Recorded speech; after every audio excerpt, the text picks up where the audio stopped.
There was an idea. The idea was to bring together a group of remarkable people, see if they could become something more.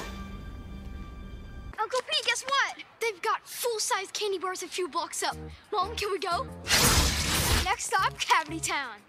My disappointment is immeasurable, and my day is ruined. All these haters that want it, homie, I keep it 100, never front it while you stunning, acting like you hate it, but really want it.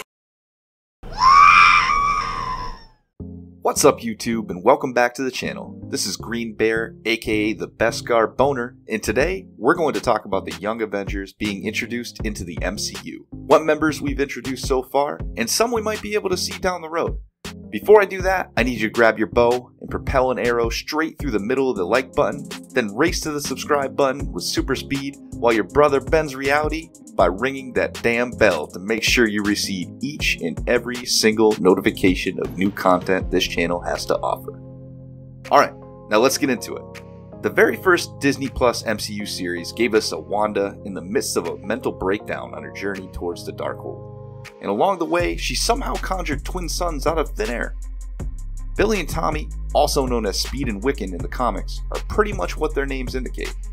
Billy, or Wiccan, has psychic and magical abilities like his mother Wanda, and Tommy, or Speed, has super speed, mirroring the abilities of his uncle, Pietro. No, not that boner. Also known as Quicksilver.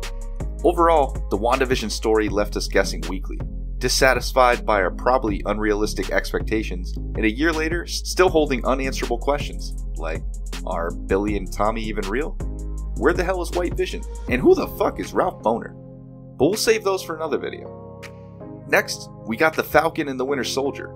Or is it Captain America and the Winter Soldier? Either way, probably the most interesting aspect of this show was the character of Isaiah Bradley. He was, along with other African American soldiers in the 50s, experimented on with samples of Captain America, Stephen Rogers' blood, and Isaiah was the only successful subject. But rather than become the next Captain America, he was instead imprisoned for 30 years and his identity kept a secret. In the show, we meet his teenage grandson, Eli, through brief interactions with Sam Wilson. In the comics, Eli is known as Patriot.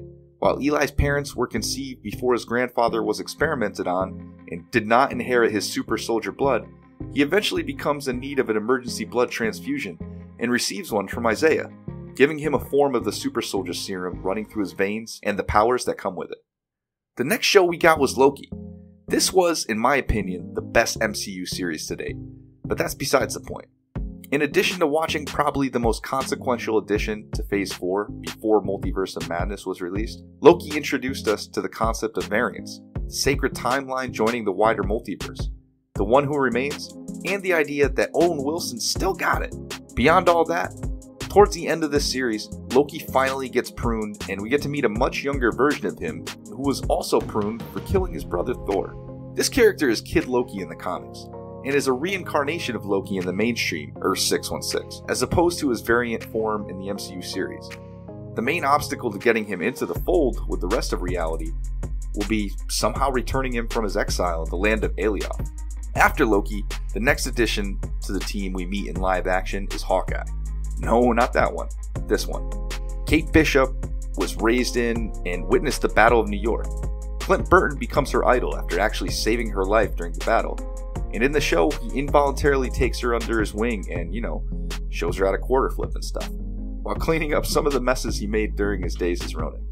Out of all the live-action Disney Plus shows, the only one that didn't deliver a Young Avenger so far was Moon Knight.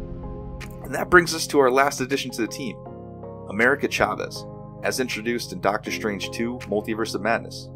She has the ability to punch star-shaped portals through the multiverse. She loves pizza. She's also sort of an anomaly, and she's the only version of herself throughout the multiverse, and is studying the mystic arts when we last see her in Doctor Strange 2. America Chavez could be the last character we meet that would help form the Young Avengers in the MCU, but there are other members in the comics we're still yet to meet, and time and the overall plot will determine whether or not we get them as well. Let's take a look at our honorable unmentioned. First, and probably the most important missing link here, as he basically started the Young Avengers in the comics, is Iron Lad. I was kinda hoping that this was a mystery character that was going to show up in Multiverse of Madness, but that's besides the point.